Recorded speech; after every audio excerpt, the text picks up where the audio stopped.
Aswang na ako. Nasasaring kong tatay kong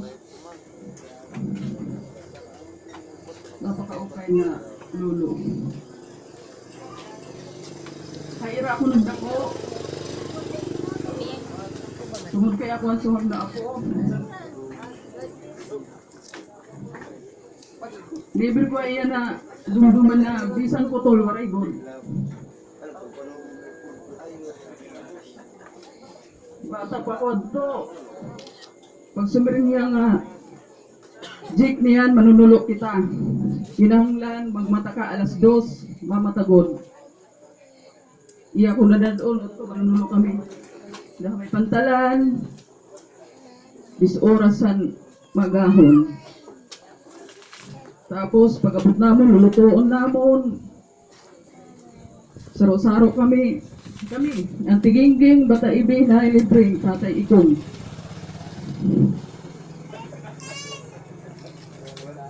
Tapos sa akong panadumduman, grade 6 ako hadto. Waray kasabot ni tatay ikong, ay tatay apang. Nasuspended ako. Grade 6, under ni mo na Lourdes Rondobio. Napausan niya kaya ano nga, didila ko sala nagliningkod. At lahong klase namon, ang tiging sumulong na eskulahan. Ako nabilin. Wala akong makayagan nga, suspended ako. Nasuspended ako hadto tungod kay nanguha kaming Christmas tree. 8 kami na mag-classmate. At sayop namon, wala kami na manarit ka mam na Rondobio. So amad doon, sining tatay kung ano bang problema mo, kaya nung maray ka sumulon. At tunahin mo anti. Pero naman kami doon ni Auntie Gingging. Sumumat ako nga tay, suspendido ako. 8 kami na mag-classmate, suspended. Ano problema? Nanguha kami Christmas tree, dito apuro, wala kami manarit ka manarong dobyo. Amad to, sumiring niya na, ayaw ka baraka, apo, ako makato. Pero ayaw pag sumat ka ni mo tatay, apang. Kaya baram ako kakastigoon ka na. So ganito ka opay, tatay kong. Ako to, yan ko na to sentral. Yan ko maturumam na rong bubyo. Pagkabuwas, sunod na ako. Tungod kang tatay ikong. Usahay ko nakasala ako kong tatay ko. Tatay apangan ka na ni Aida. Ni tatay ikong ano na libre. Anada para haakon.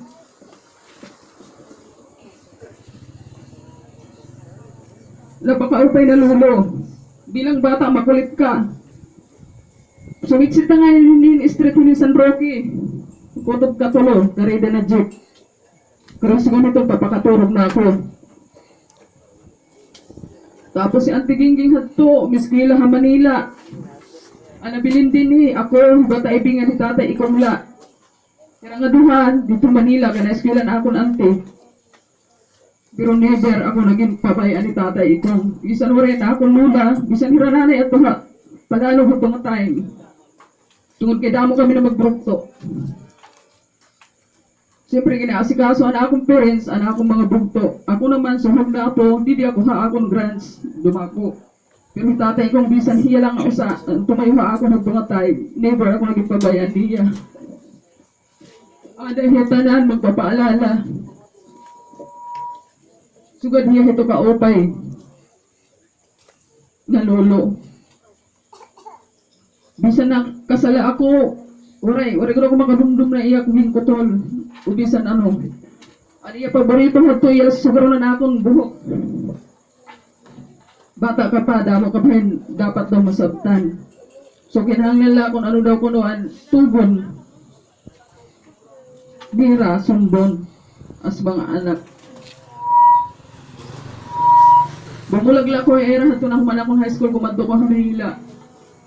Tapos ang pinakalas ko na nadunduman kang tatay kong pag-uli ko noong 2014, nagkasakit hinali libre. Nag-resign ako sa duty free para lahat ang mana na akong lula. Biyahan ko na akong trabaho tungod para la mabantayan ang lula ko. Tapos, pag uli ko hamon, wala ko din hinagdiritso dito, kabura po din diritso. Tapos, nung pagkakita ni tatay ko nga, pagkanhi ko, dara ko na akong bag, Mga araw yan nga din ko na kumaiste. Gipakaon ako dito. Tapos si tatay kong naginainginay pagkatuha, igbaw.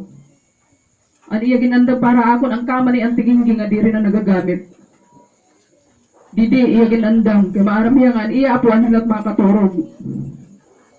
Amoy ko yan. Di rin mo na kinahanglan sa dahon. Bisan iya hato nga time, medyo may balatian hato nga time. Iya ko ginandaman, kama para haapon.